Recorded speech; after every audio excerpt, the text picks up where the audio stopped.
Kita ke informasi lainnya, Saudara. Komisi Pemberantasan Korupsi menahan mantan Sekretaris Daerah Kota Bandung, Emma Sumarna, dalam kasus korupsi pengadaan kamera pengawas CCTV dan Internet Service Provider Bandung Smart City. Emma diduga menerima gratifikasi sebesar 1 miliar rupiah. KPK menyebut Emma menerima gratifikasi 1 miliar rupiah terkait pengadaan atau pekerjaan yang bersumber dari APBD Kota Bandung tahun anggaran 2020 hingga 2023 serta penerimaan lain. Selain Emma Sumarna, KPK juga menahan tiga tersangka lain dalam kasus ini. Mereka adalah anggota DPD Kota Bandung dari fraksi Partai Gerindra dan PDI Perjuangan. Penahanan 4 tersangka merupakan pengembangan dari operasi tangkap tangan terhadap wali kota Bandung yang terlibat perkara suap program Bandung Smart City. KPK menahan 4 tersangka selama 20 hari hingga 15 Oktober di rutan KPK. Akan menyampaikan rilis ES sekurang-kurangnya menerima sebesar 1 miliar rupiah dan para tersangka lainnya selaku anggota DPRD sekurang-kurangnya juga total menerima sejumlah 1 miliar rupiah beserta mendapatkan pekerjaan-pekerjaan di lingkungan dinas di Kota Bandung. Tersangka ES menerima gratifikasi dari Dinas Perhubungan dan dari dinas lainnya secara rutin sejak tahun 2020 sampai dengan tahun 2024. Selain itu, tersangka ES selaku Ketua TAPD dengan kewenangannya membantu mempermudah penambahan anggaran pada pembahasan APBD perubahan tahun 2022 pada Dinas Perhubungan Kota Bandung untuk kepentingan para anggota DPRD agar dapat mengerjakan pokir-pokir atau pokok-pokok pikiran pekerjaan-pekerjaan melalui penyedia yang bersumber dari anggaran pada Dinas Perhubungan. Untuk mengetahui informasi lengkapnya, sudah ada jurnalis Kompas TV, Putri Oktaviani, di Gedung KPK, Jakarta. Selamat siang, Okta. Apa saja peran para tersangka dan kenapa keterlibatan para tersangka baru belakangan ini diketahui?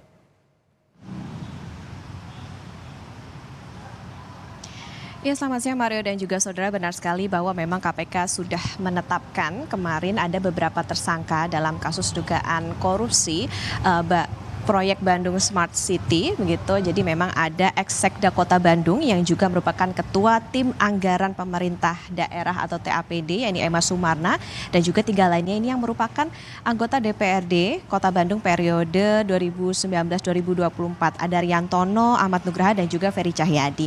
Tapi memang menurut informasi Mario dan juga saudara, ada satu lagi atas nama Yudi Cahyadi yang juga sudah ditetapkan sebagai tersangka tetapi memang masih absen dalam pemanggilan KPK meskipun pihak KPK ini memastikan akan hadir dalam waktu dekat.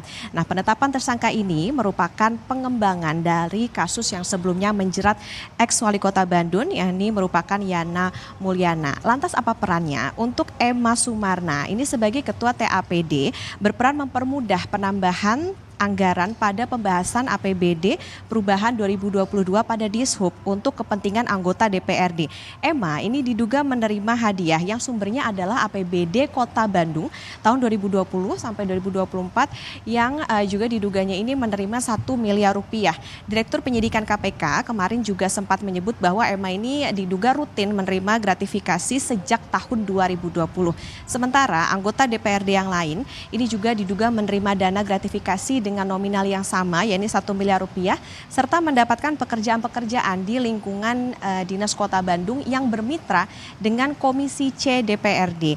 Nah, alasan KPK kenapa tidak langsung menangkap orang-orang ini atau menetapkan tersangka ketika dalam waktu dekat saat OTT Yana Mulyana beberapa waktu lalu. Jadi memang ini baru ditemukan dari hasil pengembangan. Jadi ketika dilakukan pendalaman, tim penyidik ini menemukan adanya pihak-pihak lain yang juga diduga menerima suap.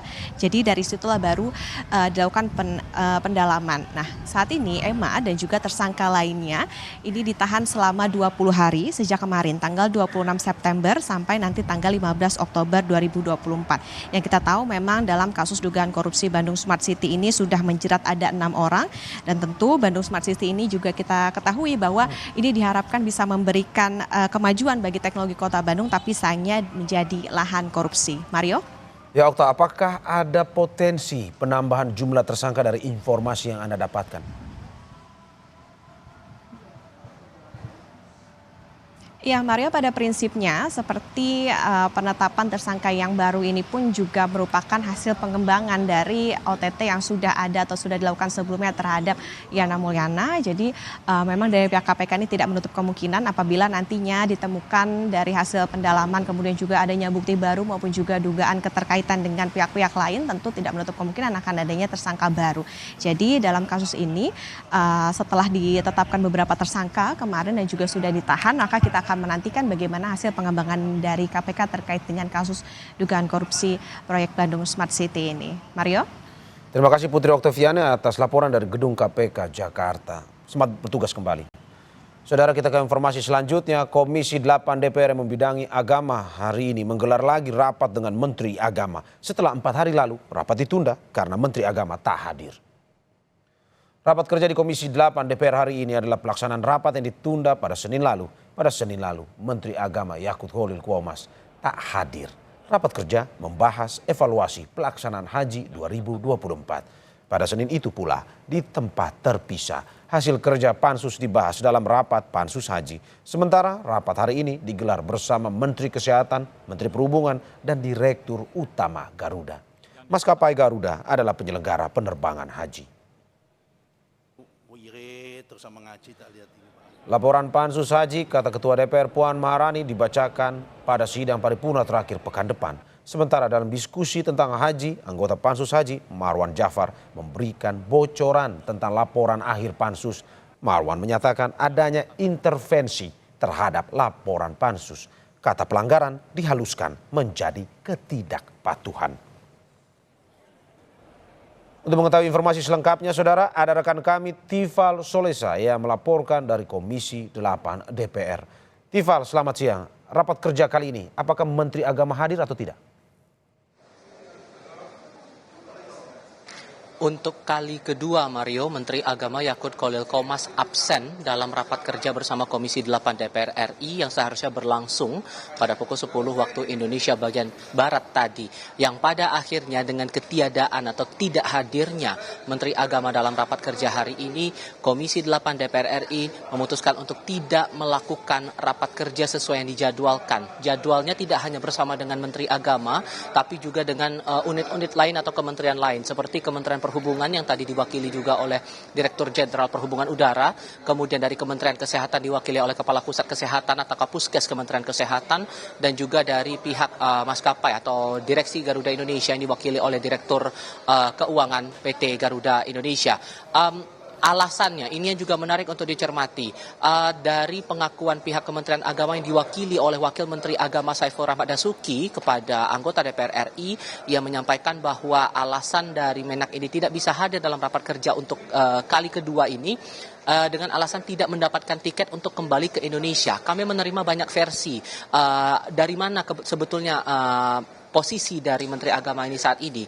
Awalnya kami terima kabar dari Sally Andriani, anggota Komisi 8 DPR RI dari fraksi PDI Perjuangan, yang mengaku mengetahui bahwa posisi dari Menak Yakut Khalil Quomas ini berada di Jepang. Sementara terakhir tadi Marwan Dasopang dari anggota Komisi 8 dari fraksi PKB menyebut bahwa posisi dari Menteri Agama saat ini berada di Dubai, dan keduanya mengakui bahwa menerima informasi Menak tidak mendapatkan tiket untuk kembali ke Indonesia. Sayangnya sampai rapat tadi selesai, walaupun tidak sampai pada bagian substansi atau dari simpulannya begitu, Wakil Menteri Agama Saiful Rahmat Dasuki tidak memberikan keterangan apapun kepada wartawan soal absennya Menteri Agama dalam rapat hari ini. Seharusnya rapat yang berlangsung hari ini dilangsungkan pada hari Senin lalu, namun dengan alasan tidak bisa hadirnya Menak, maka rapat diundur pada hari ini dan pada ujungnya tidak bisa dilangsungkan juga untuk melakukan evaluasi terhadap pelaksanaan haji tahun 2024, Mario. Tetapi Tifal, apakah sebenarnya rapat Komisi 8 DPR periode 2019-2024 ini juga membahas hasil terkait dengan Pansus Haji atau tidak sebenarnya?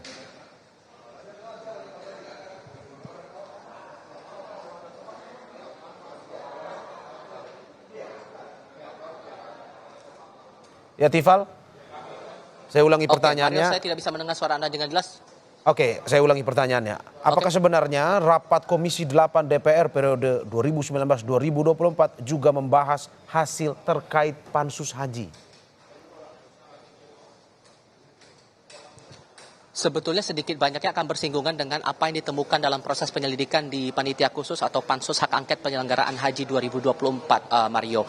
Ini juga yang sebetulnya menarik untuk dicermati apabila rapat itu jadi atau tetap dilaksanakan pada hari ini. Sejauh mana kemudian penelusuran itu ditindaklanjuti oleh Kementerian Agama dan juga stakeholder terkait soal pelaksanaan ibadah haji 2024 yang dianggap oleh anggota Pansus yang sebagian besar datang dari Komisi 8 DPR RI ini bermasalah. Bahkan kemarin kalau dari pernyataan anggota Pansus DPR RI dari fraksi PKB Marwan Ja'far dalam sebuah diskusi di Kompleks Parlemen Senayan Jakarta ini disebut amburadul, bahkan terindikasi ada tindak pidana korupsi di dalamnya. Bahkan ia tidak segan-segan menyebut bahwa ada pihak internal Kementerian Agama yang ikut turut serta dalam upaya mengalihkan dari kuota tambahan dari jamaah haji reguler ini ke jamaah haji khusus. Walaupun kemudian ini juga menarik dicermati nanti saat hasil simpulan dan juga rekomendasi dari Pansus Haji ini baru akan dibacakan nanti di tanggal 30 September 2024 dalam rapat paripurna terakhir DPR RI.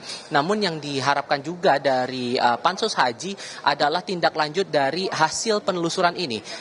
Diharapkan kemudian dari temuan-temuan yang banyak ditemukan masalah dalam proses pelaksanaan ibadah haji 2024 ada revisi terhadap undang-undang pelaksanaan atau penyelenggaraan ibadah haji dan umroh, Undang-Undang Nomor 8 Tahun 2019, khususnya pada bagian pemisahan antara regulator dan juga pelaksana ibadah haji. Lebih lengkap ini pernyataan dari Marwan Ja'far yang kemarin sempat menyampaikan soal atau bocoran dari rekomendasi serta simpulan dari Pansus Haji tahun 2024. Impact-nya sebetulnya bagus ya, Pansus ini. Dan saya kira kalau tidak ada penumpang gelap juga jauh lebih bagus lagi. Kalimatnya aja semua yang kacau balau ini. Tapi dari sisi perbaikan itu ada. Dan memang ada rekomendasi merekomendasikan untuk merevisi Undang-Undang Haji. Tidak seperti tadi disebut, memang betul bahwa dia operator sekaligus regulator. Jadi akan dipisah nanti, regulatornya sendiri itu Kementerian Agama, operator nanti adalah Badan Haji. Kira-kira seperti itu. Soal simpulan dan rekomendasi Pansus Haji, hal yang menarik yang juga saya cermati adalah soal diksi yang dipakai, soal hasil penelusuran yang dilakukan oleh Pansus Haji 2024. Marwan menyebut bahwa sebetulnya status ataupun juga bahasa yang disampaikan dalam simpulan adalah dinyatakan terbukti adanya pelanggaran haji reguler.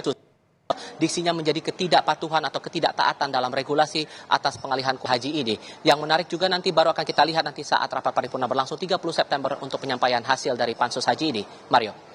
Ya, terima kasih Tifal Solesa atas laporan dari Gedung DPR Jakarta. Selamat bertugas kembali. Sekarang kita ke informasi selanjutnya. Tim dokter forensik gabungan merilis penyebab kematian Afif Maulana, bocah yang ditemukan meninggal di bawah jembatan Kuranji, Padang, Sumatera Barat. Tim dokter memastikan Afif meninggal bukan karena dianiaya dan masih hidup saat jatuh dari jembatan.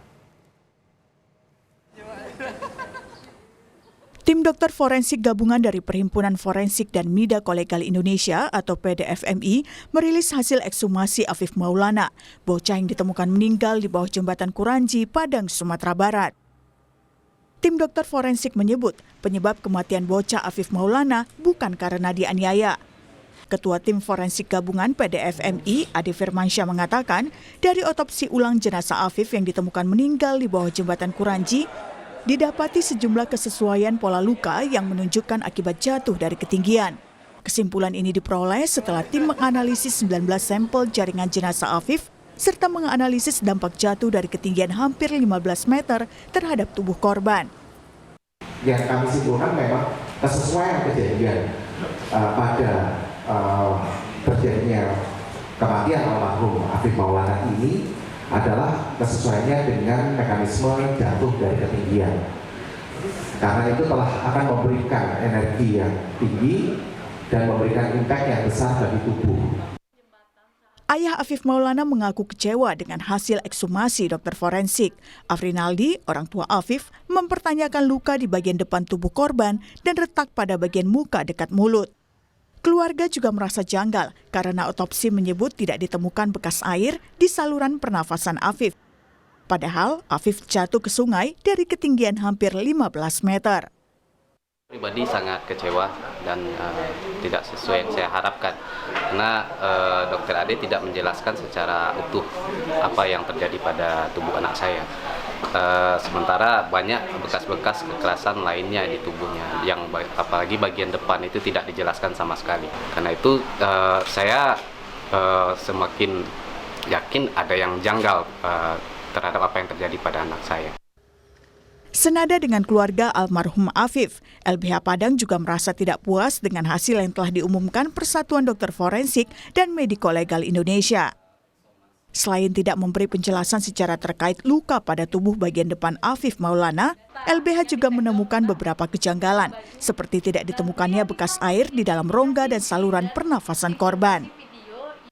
Dari gambar yang kami dapatkan ya, dan kami bandingkan dengan kasus yang jatuh dari ketinggian, itu darahnya di saat Afif itu sebaran darahnya itu tidak terlihat begitu, dan air itu tidak berdarah begitu. Sedangkan misalnya di beberapa kasus jatuh ketinggian itu muncaran darahnya sangat banyak begitu, dan itu kemudian akan kami dalami untuk beberapa hal, karena memang ada beberapa fakta-fakta yang belum bisa diungkap dalam proses ekshumasi, dan itu saya yakin bahwa dalam proses jika didetailkan itu bisa terlihat begitu.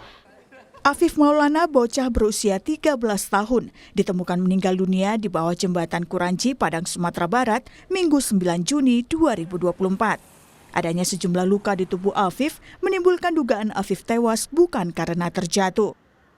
Bahkan untuk mencari keadilan, orang tua Afif juga bersurat ke Presiden Jokowi pada 5 Juli lalu. Tim Liputan, Kompas TV. Terima kasih saudara, masih di Kompas Siang bersama saya Mario Sarong. Hari ini Pengadilan Negeri Cirebon, Jawa Barat melanjutkan agenda sidang peninjauan kembali yang diajukan 6 terpidana kasus Vina. Sidang beragendakan pemeriksaan hasil ekstraksi ponsel Widi dan Mega, 2 rekan Vina. Keduanya memiliki riwayat percakapan sesaat sebelum ditemukan tewas di jembatan layang. Selain itu, dalam sidang akan menghadirkan ahli digital forensik yang akan mengurai ekstraksi percakapan dalam ponsel milik 2 rekan Vina, Wiwi dan Mega. Pada sidang sebelumnya, mantan kuasa hukum 6 terpidana kasus pembunuhan Vina dan Eki, Titin Priyalianti, memberikan testimoni di muka sidang. Titin merupakan kuasa hukum 6 terpidana di tahun 2016 lalu. Dalam sidang, Titin memberikan testimoni soal apa yang dialaminya selama mendampingi 6 terpidana saat awal kasus ini mencuat. Titin juga menyertakan berkas untuk membuktikan kebenaran testimoninya. Tokoh Jawa Barat, Deddy Mulyadi, juga sempat hadir di sidang peninjauan kembali 6 terpidana kasus Vina dan Eki. Dalam sidang, Deddy Mulyadi memberikan keterangan berdasarkan kesaksian dari orang lain atau testimonium de auditu. Deddy mengaku mendalami keterangan para saksi yang terlibat dalam kasus pembunuhan Vina dan Eki setelah menemui sejumlah kejanggalan. Di antaranya soal keberadaan para tersangka yang menginap di rumah Ketua RT Pasren pada saat malam kejadian.